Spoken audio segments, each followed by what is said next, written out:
Hi everyone, my name is Emily, she, her, hers pronoun. I graduated in 2018 from HDFS. I went to SIU for PA school and now I'm working as a psychiatric physician assistant. Thanks. Maddie? Hi, I'm Maddie. I use she, her pronouns, and I graduated HDFS in 2021. And I am currently an occupational therapy student at Washington University in St. Louis. Jan? Hi, everybody. I'm Jan, she, her.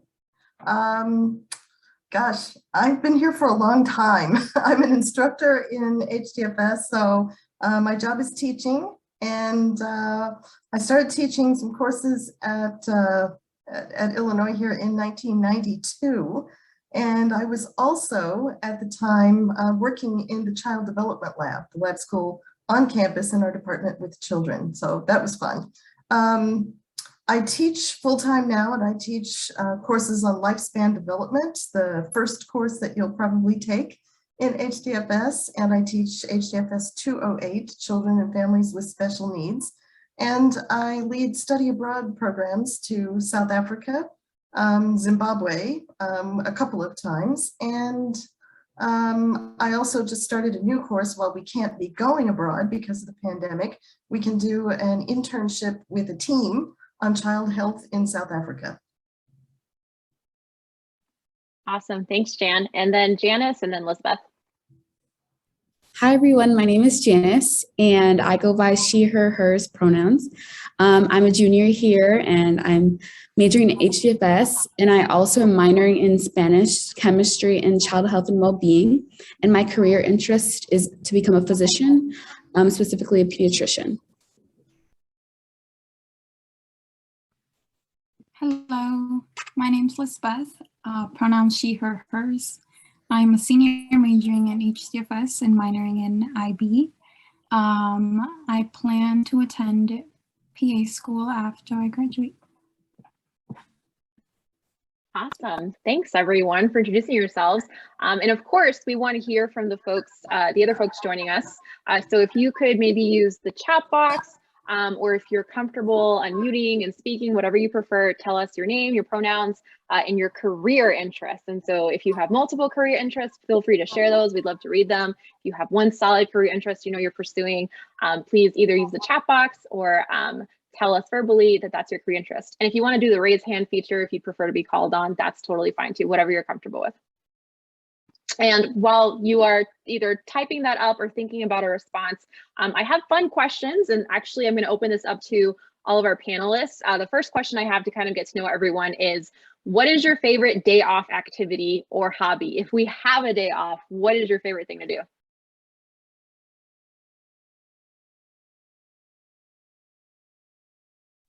I love bike riding, so that's typically how I would spend a day off if I had one. I was going to say the same thing, Emily. I like reading, gardening, sewing, and swimming. I agree. I'm a big, I like to be out in the garden. I like to be in nature. So whether that's going on walks with my kids or getting the weeds out of my yard, even that is very therapeutic for me. I like to sleep because I don't get a lot of that during the week. So definitely my favorite activity is to sleep when I have my day off. And I also am very fascinated with weddings. So I usually watch weddings on YouTube. It's been a weird fascination since, like, I don't know, when I was young. So I like doing that too.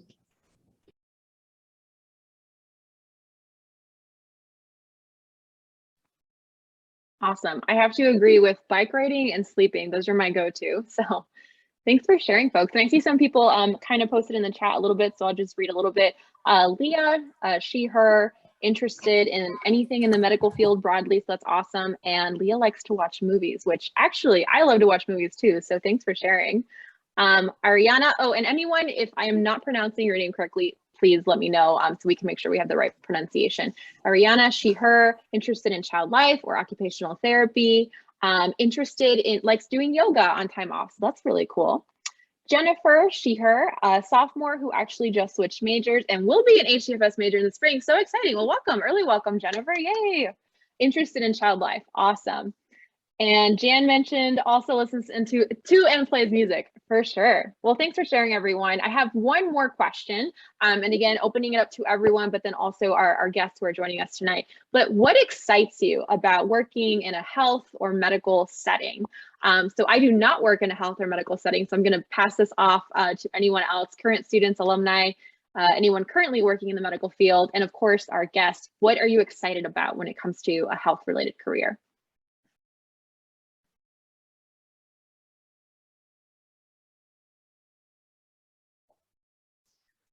I love spending my days talking with people. Working in psychiatry, I get to hear a lot of amazing stories, and that's my favorite part.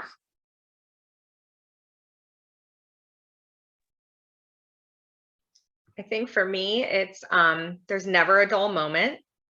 So sometimes that adrenaline of supporting people on some of their most difficult journeys, which is usually either grief or something medical related, is such an honor. And I think that it really just fills my cup to be able to be there with people during crises and to support them through those journeys.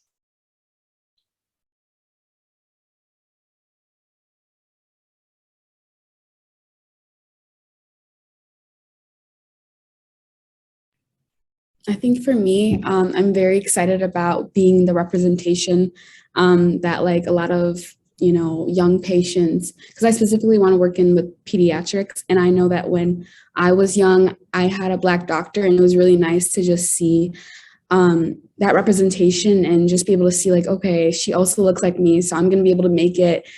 And I just want to be able to have children look at me and also notice that they can make it in life, and they can also like become a doctor or whatever they want to be. I think similar to what Emily said, it's a very like rewarding feeling. I think for any like thing that I've ever volunteered at or shadowed, it's always been very, yeah, kind of like she mentioned, it's like almost an honor to be there and like help people that specifically like underrepresented groups of people that require the help. It's just a very gratifying feeling, I think. And going along with that, I'm excited just about all of the different relationships that I can build in a healthcare setting, whether that's with coworkers or other healthcare professionals and patients and their families. So there's a lot that HDFS we learn about that's related to relationships that we can apply in the healthcare world as well. Awesome. Thanks for sharing, panelists. And if anyone else wants to contribute, please feel free to use the chat or the raise hand feature, and I will definitely give you some space and time to talk. But I want to move along, so we have a lot of information we want to get through. And so I kind of thought I should address, why are we all here today, right? Chances are you might be a prospective student. And so what does that mean, prospective student? Prospective student for our program is pretty much any person, individual, could be a high school student, could be a current college student, maybe current college student at a different institution, at a community college, could be a student that is currently at the U of I and is switching majors. So prospective is just a broad term for someone who's not currently enrolled yet as an HDFS major at the U of I, but is looking into an opportunity to maybe become an HDFS major here at the University of Illinois. And so some quick things for prospective students is that we have some deadlines coming up. And so I just think it's important to pass this information along. We have a November 1st early application deadline, which we always encourage students to apply early. A lot of great schools have similar timelines, and so we want you to find out around the same time for all of these schools. We also have a regular deadline of January 5th. And so if you wanted some more time, if you needed some more time, that's totally fine. Transfer applications. So spring transfer applications just closed. The window will open in December for fall 2022 transfer. So something to keep an eye out if either you or someone you know is transferring to the U of I. This is the all majors timeline to essentially apply to transfer. And then I always like to plug the free application for federal student aid. It opened on October 1st. Prospective college students, current college students, everyone has to fill this out. I recommend everyone fill it out to find out if you're going to get any federal grants or scholarships or things like that. It's really important for determining your financial aid, not just for the U of I, but any school that you apply for. So really important stuff. So we have prospective students here. We have current students here who are showing up and participating with us. And then we have what I like to call the HDFS community. HDFS community is just a broad term for people who work with HDFS, are alumni of HDFS, are also current students, maybe prospective students. Really, we're a community of people who care about the work that we do in human development and family studies. And it's exciting for us to be able to come together and talk about what that looks like, what that means. That means sharing different expertise, different experiences, having story time. And so that's pretty much what this gathering of people is.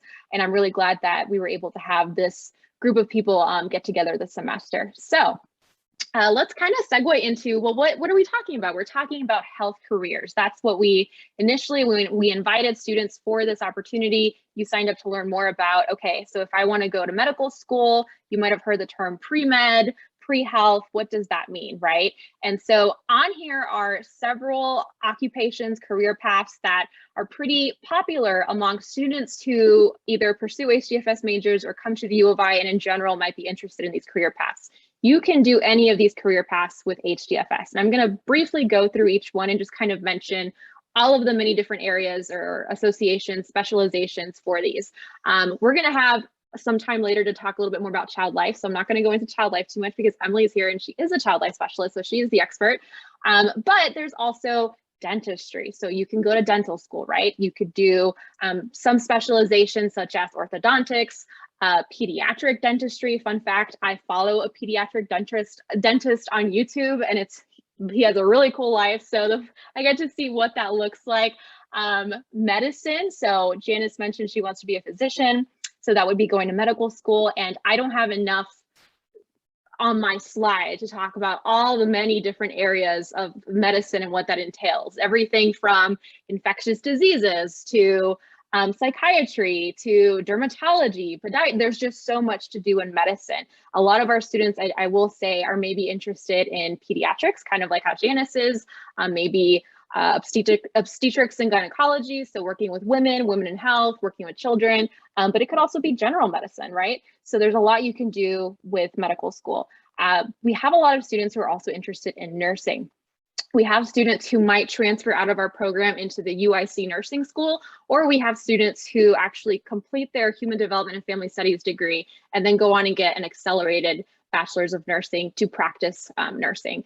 And that's a really broad field too. I've met students who are currently in high school and they know they want to be a NICU nurse or an operating room nurse. And so there's a lot you can do with nursing as well. We've got physical therapy and occupational therapy. Maddie will tell us in a short, really soon, a little bit about her experience so far with occupational therapy. And then PA, we have actually two interests, a current physician assistant and also someone who wants to pursue PA school. So that's really exciting. And Emily, you're in psychiatry, you said, right? Yeah, so again, very similar to, I actually had my first interaction with a PA this summer. I was in the emergency room, and so there was someone who that was her main thing. She was an emergency room physician assistant, and she treated me for a severely cut finger. So very similar to medical school, physician assistants work in a lot of different areas and specialize as well. And then I also wanted to list public health, just because sometimes we want to work in a health setting and maybe don't want to be as hands-on. Maybe we want to do public health education or research or communication. And so still that passion and interest for health, but not necessarily practicing, right? So that being said, I kind of want to make a connection to human development and family studies as a major of study. So we're going to kind of break down prerequisites and what it means to actually major in something, really anything, and then fulfill prerequisites for graduate school, right? So those are actually two different things. You can technically major in anything that you're interested in. You could major in music, you can major in a language, you can major in human development and family studies, and still fulfill the requirements necessary for your graduate school of choice. And those requirements look really different for all of the different types of careers and graduate school opportunities you just heard about today and that I just mentioned on that other slide. So I will reach out to folks in the room in a second. But I did want to mention that one way that Human Development and Family Studies helps students going to pursue these health-related careers is that we offer classes on a very broad range of subjects, anything from child, adolescent, adult development, relationships, families, how families interact in different contexts, also social justice and inequalities. We also have ethnography, essentially meaning different family studies. So for example, Latina families and context, or Asian American families, gender and sexuality, and we're bringing in new classes all the time. So as you can see, it's really broad. So as you think about a career in health, think about how maybe these topics could affect and help you be better as a future practitioner in any of the fields we mentioned earlier, right? So for the sake of time, because I know we have someone that has to step out, I actually want to pass it over to Maddie before you have to leave us, and just tell us really quick a little bit about your experience in OT school, and then kind of make some connections with your experience as an HDFS student. Yeah, of course. So I just wanted to kind of start out with explaining what occupational therapy is and how it's different from physical therapy, because I know it can be confusing at times.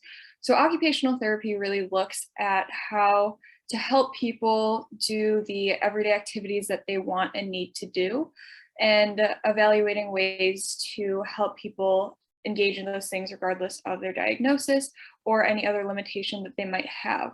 Physical therapy, they look at similar aspects, but they're focused more on gross motor skills and the ability to do things like standing, walking, and other things like that.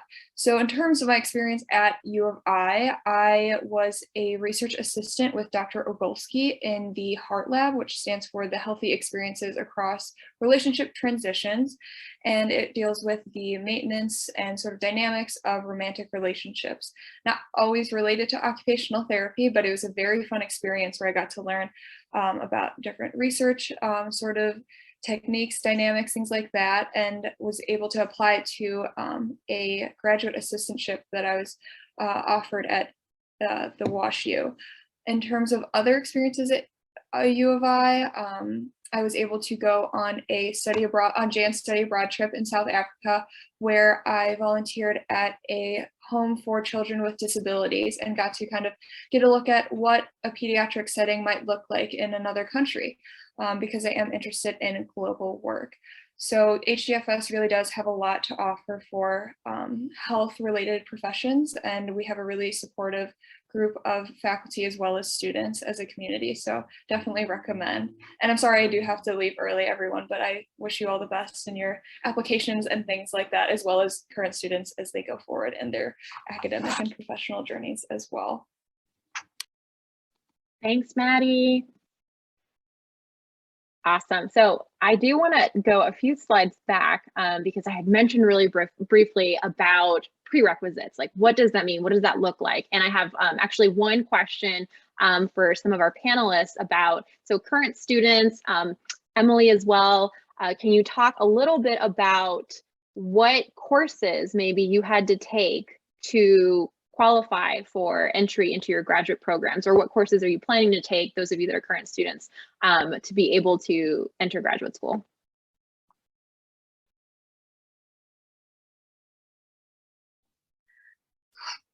For PA track, you will have to take chemistry courses, anatomy courses, lab courses, and biology. Also psychology intro, sociology intro, and then HDFS build everything else. Awesome. For pre-medicine, it's very similar to the PA track. You're going to have to take chemistry, biology. You're going to have to also do sociology, psychology. And also one thing that's a little different about pre-med versus PA is that you have to take physics 1 and physics 2. And then anatomy, human anatomy is recommended, but it's not required. And you're going to need to take biochemistry and stuff like that. And then also as well, HDFS will cover all the rest of courses. Awesome. So I kind of have a follow-up question actually for both of our current student panelists. As you're taking these prerequisite courses, how are you balancing, these prerequisites with your human development and family studies courses, your electives? How is that going? How do you balance that?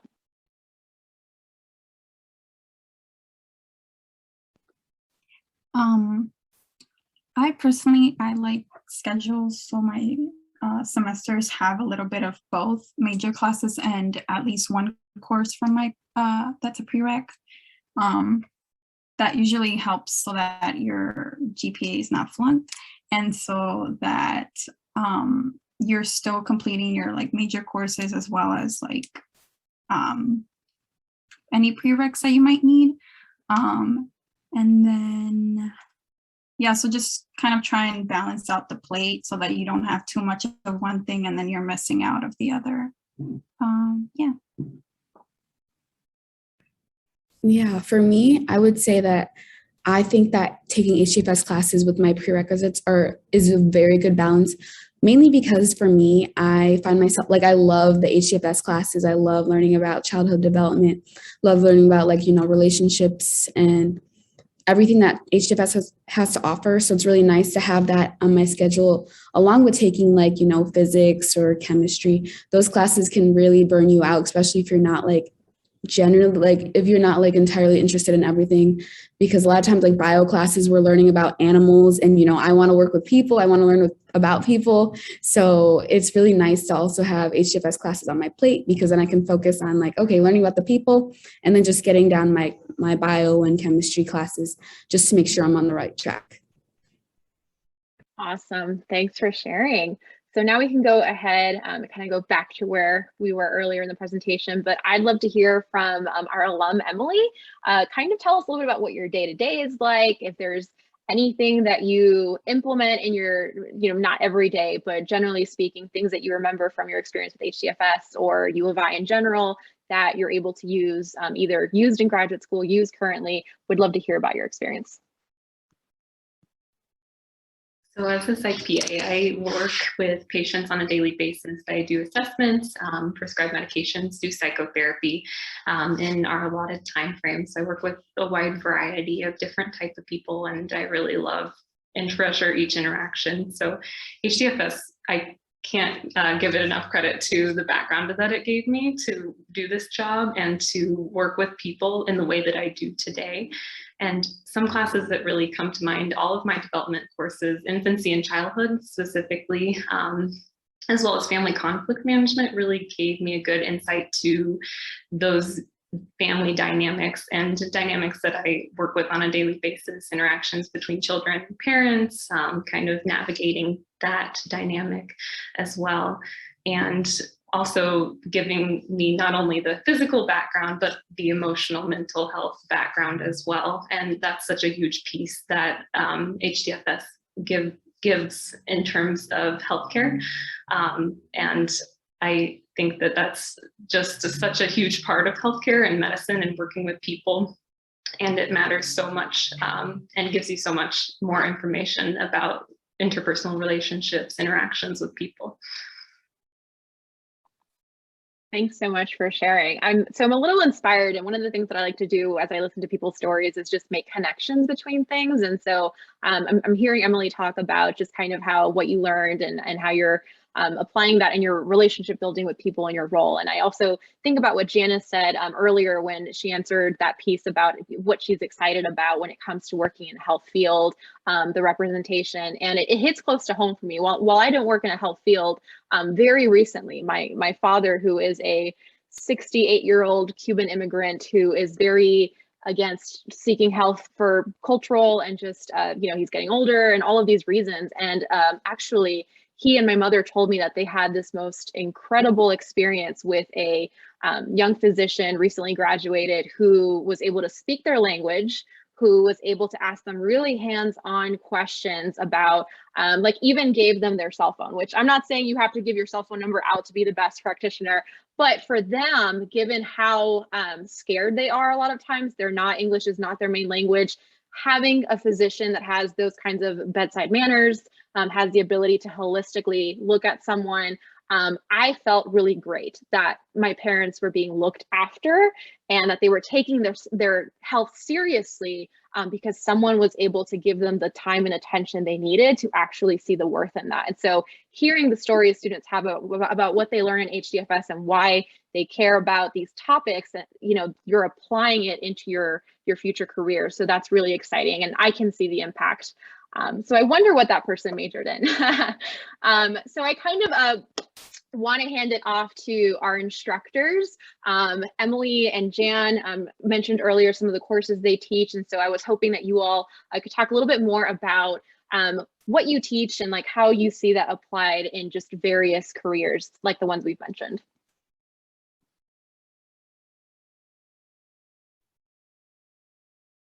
I can go first if you want me to.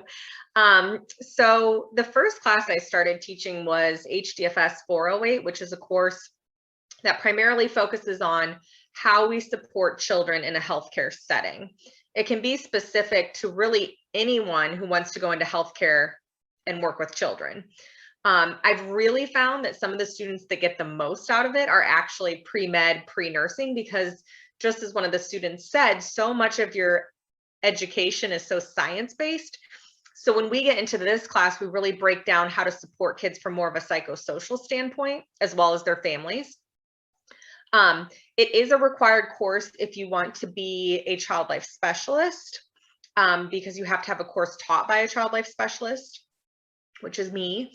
So it's a wonderful class. We really look at all developmental levels, what we're providing in the hospital, how we're explaining certain diagnoses, how we're advocating for patients and families in pediatric healthcare settings. It's wonderful. And I would say we get a huge range of pre-OT, PT, nursing, child life, social work, school counseling. It's a big variety. But most people at the core want to support children, most likely in a healthcare setting. And then the course that I teach in the fall, which is grief and loss across the lifespan. This course is also great for anyone that wants to work with others and supporting others through grief. And so much of people come in and always say, like, I assumed we were only going to talk about death, but we talk a lot about symbolic losses that are associated with different aspects of our life, and that loss happens to everybody. And so in order to serve others in a lot of our professions, we should be educated on grief. And this is something that's kind of been taboo over time because there's a stigma around grief, right? So we talk a lot about grief from, loss of function through maybe a car accident and you're paralyzed, or, losing yourself, losing your identity. And then also we do talk about death, but we kind of break it down by each developmental milestone and kind of talk about how everybody understands loss at different aspects of their life, and how they cope with it. So it's great for anyone, really, any profession that you want to go into.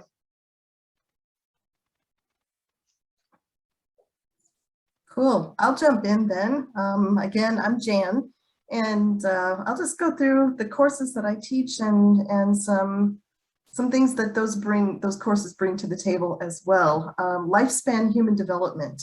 That is the foundational course, the prereq for everything else in human development. And this is where we learn about the basic milestones, the developmental theories, and how that applies to everybody from conception, all of the age periods, all the way through old age and death. And so there's a nice section on infancy, early childhood, middle childhood, adolescence, and emergent adulthood.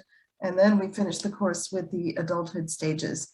And so that's going to apply in any of these related careers. And it sets you up well to understand the development and human interaction pieces that work around all of these things that we start out with in lifespan development. Then when I teach HDFS 208, that's children and families with special needs. And this is a course that some students come to without a real sense of career.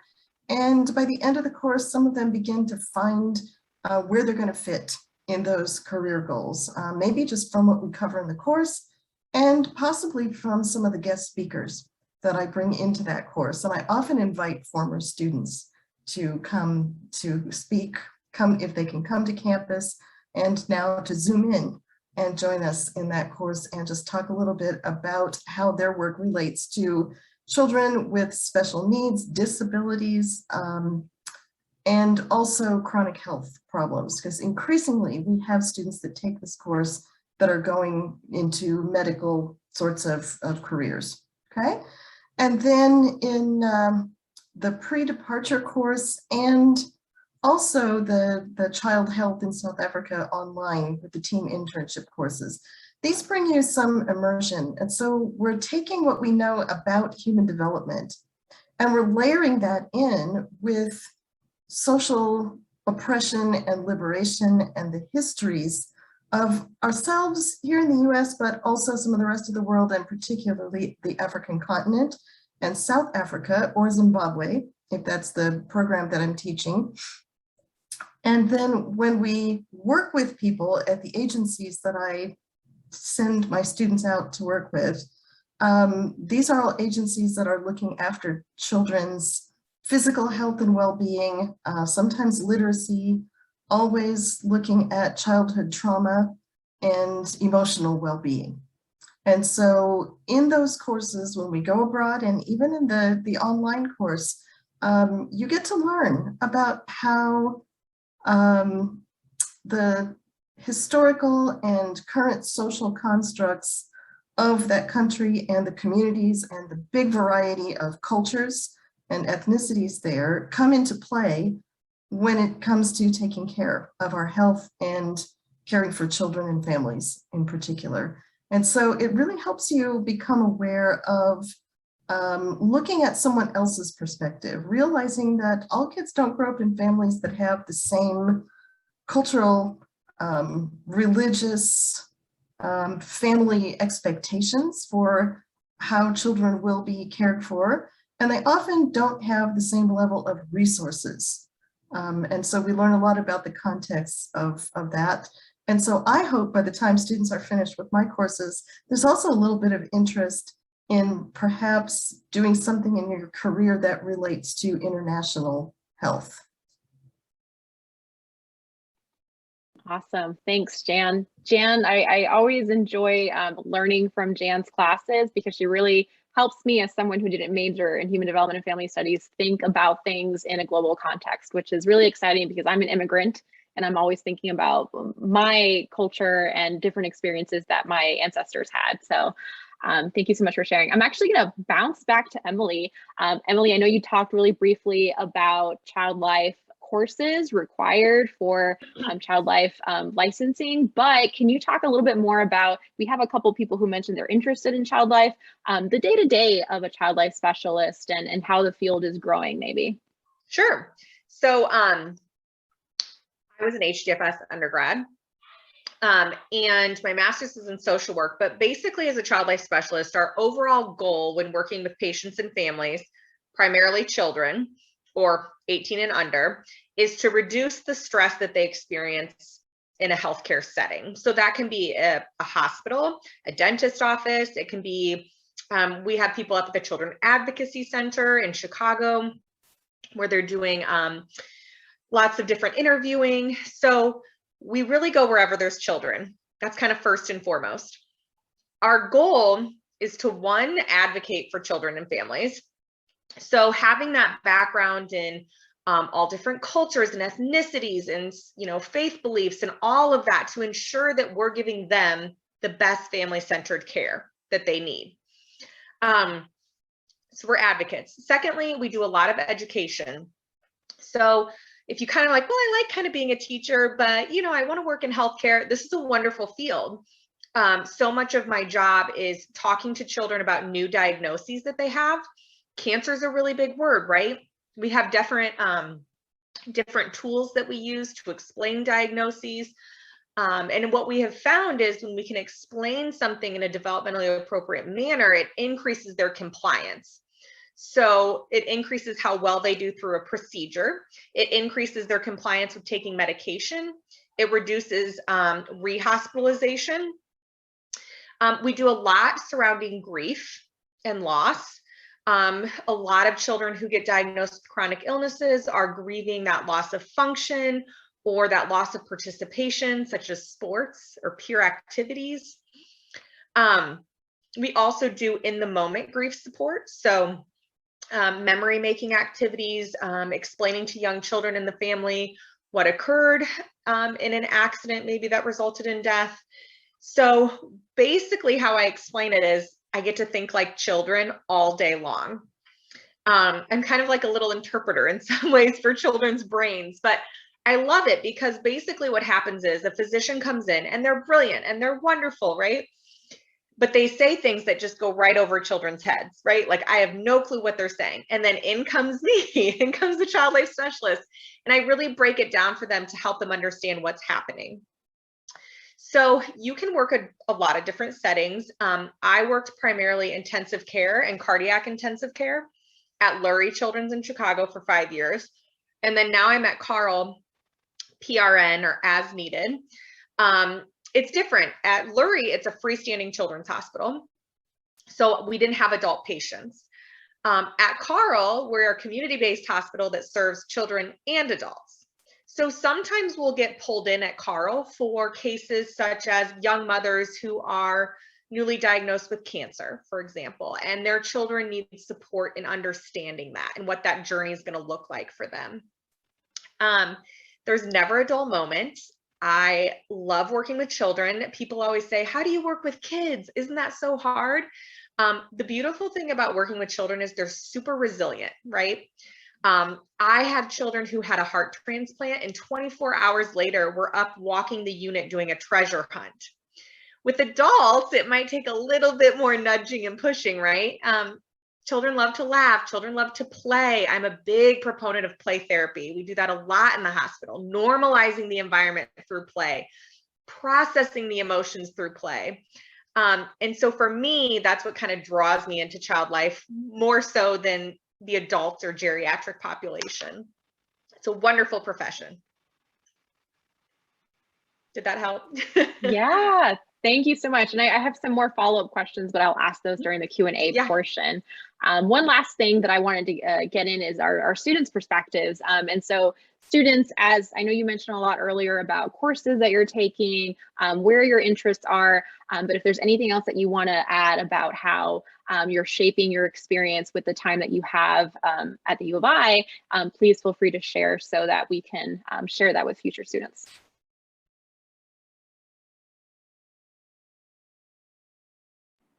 I can get started. I just wanted to say, like, ever since my freshman year, I just understood like the versatility of HDFS. I've met so many people in HDFS who not only want to pursue like health careers, but also law and just childhood education, social work. It's such a vast major, which you can do so much with. And I think that I was a TA for HDFS 101. So if you get admitted to when you get admitted to university and are in HDFS, it's a required course. And it's basically talking about different careers and issues in HDFS and different routes you can take with HDFS, and just basically also getting acclimated to the university as a whole. And just teaching that class has really opened my eyes to also see like a lot of people come in just not exactly sure what they can do with an HDFS major. And then you just see the progression of like, after, you know, we go through all the different opportunities, all the different things. And I just share my experience and all the other TAs share their experiences as well. We just see like how people go in different directions. And a lot of times I know like even a lot of parents or just speaking from like immigrant population or just people who don't really know about HDFS, it's really like, oh, what can you do with HDFS? And then like once you explain to them, like you can literally do anything. And I think it's just such a beautiful major because it's literally applicable to every single thing. You're learning about humans, you're learning about relationships, you're learning about development of humans, you know, grief and loss, like just everything in general. So I think that HDFS has really allowed me to prepare for anything I do, not even just career-wise. And yeah, and it's also being a TA for HDFS 101 has also helped me get to becoming a TA for Chemistry 101. And that also like really aligns with what I want to do as well. So it's just really given me like a lot of educational life, career opportunities in general. So thanks for sharing, Janice. Lisbeth, do you have anything that you want to add, or maybe one thing that stands out in your experience so far?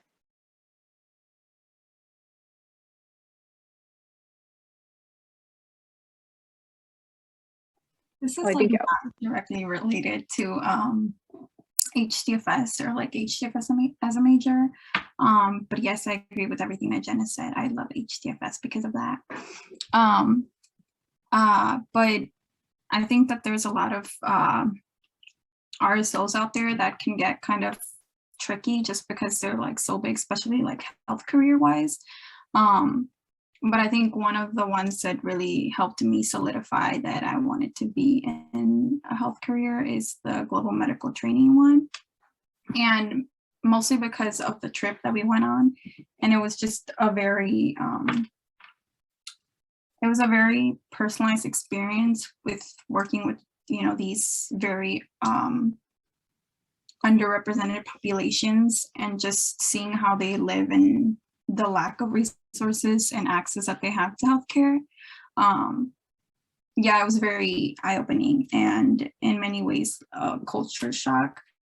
But it was also I think a beautiful experience. And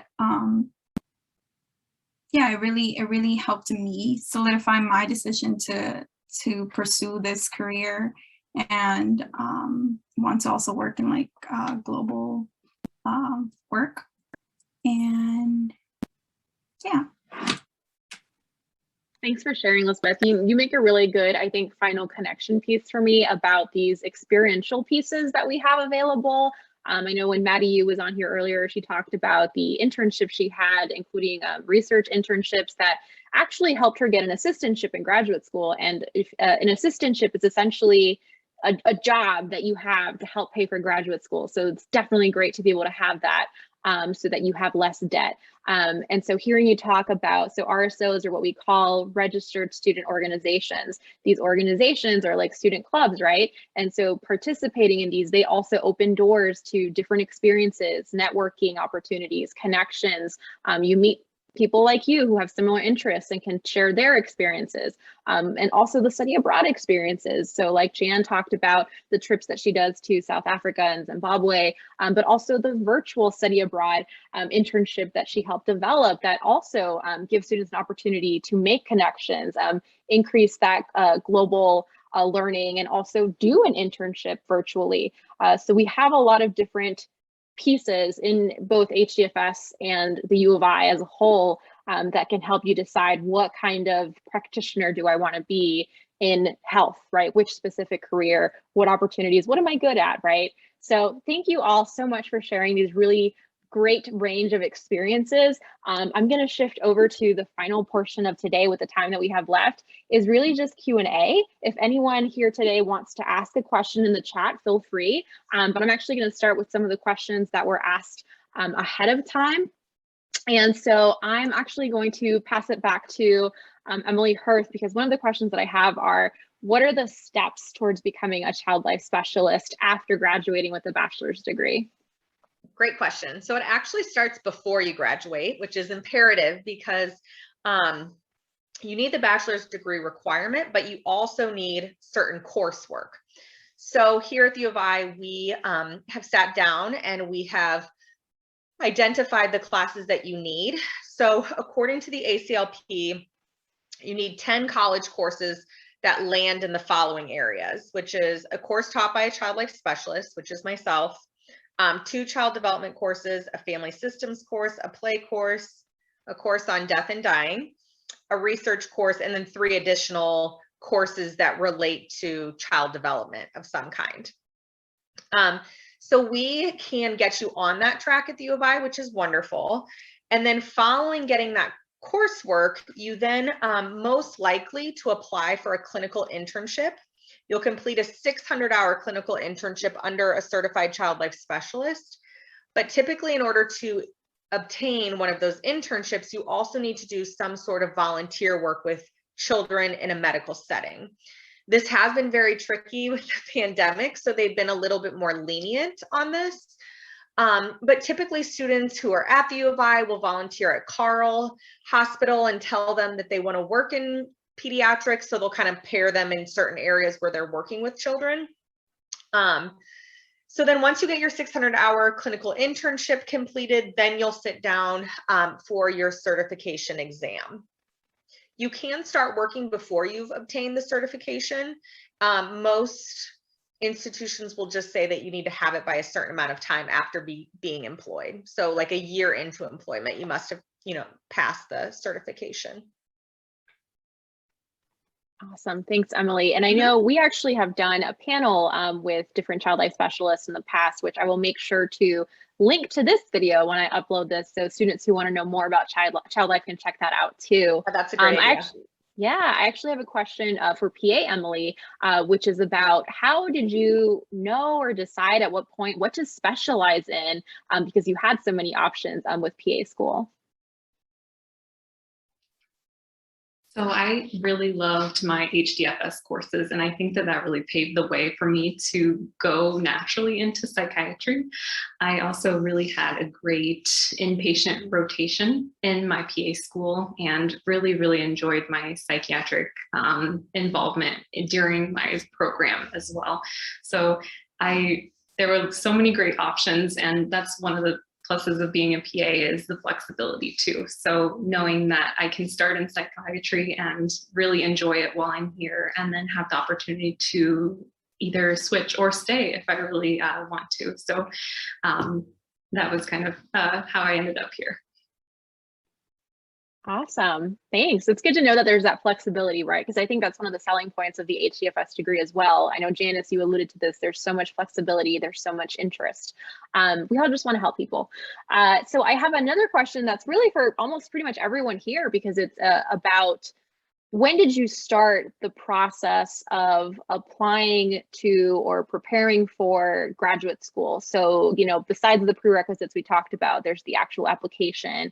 The application might require recommendation letters, or it might be, how was it similar to applying for college? How was it more complicated? Like, when did you start? What was that process like, or is like for my current students?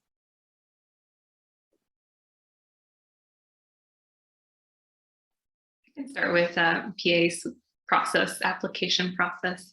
So I started applying the summer before my senior year, collecting healthcare hours, volunteer experience, either through Carle, through as a CNA, as a tech, anything that you can get your hands on and be with patients and be in the healthcare field. Starts whenever. So start logging those hours, and then it requires the GRE. So a little bit of planning for that. And then also getting to know PAs in the community, shadowing, being involved in the healthcare system, also being involved in the HDFS community is a great way to meet people and kind of build those connections too.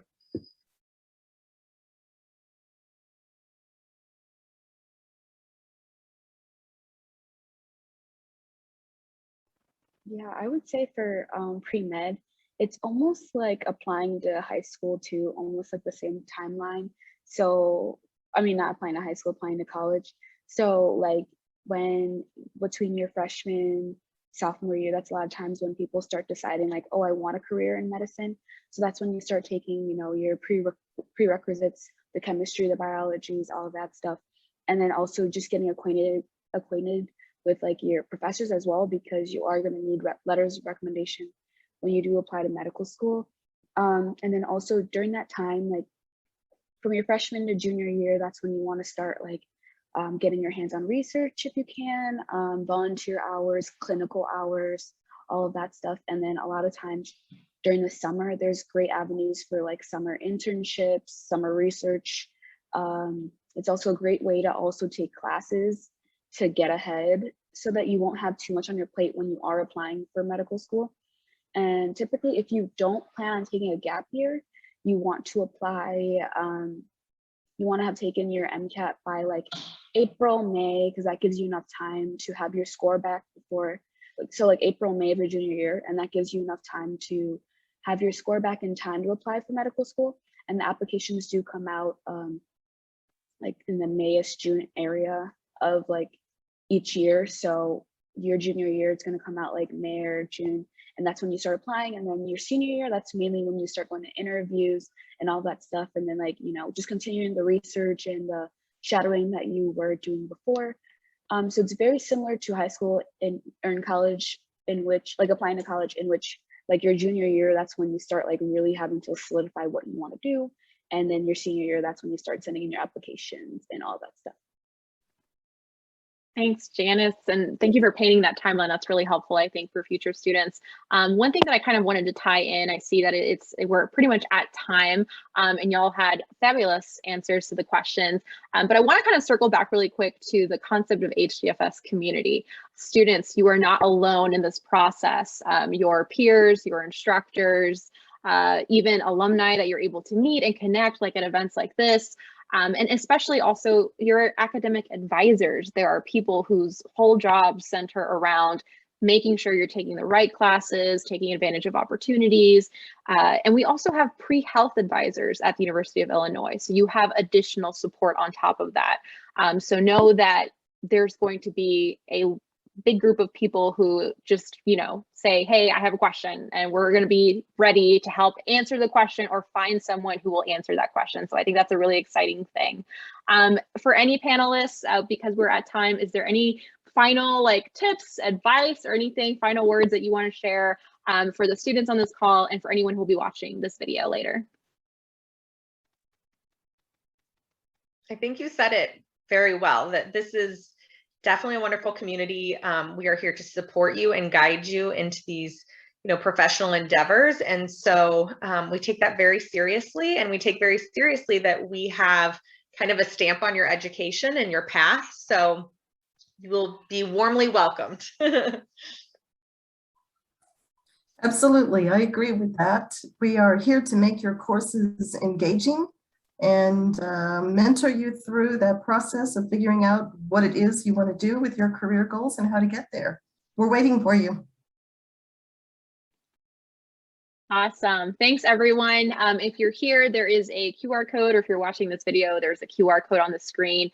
Pull out your phone, and it's going to take you to a link to sign up to find out more information. But thank you, everyone, for attending, and huge shout out. Thank you so much, panelists, for coming together and sharing your expertise. I continue to learn so much about you all, about HDFS, thanks to your participation. So I appreciate you. Thank you so much. Have a good night, everyone.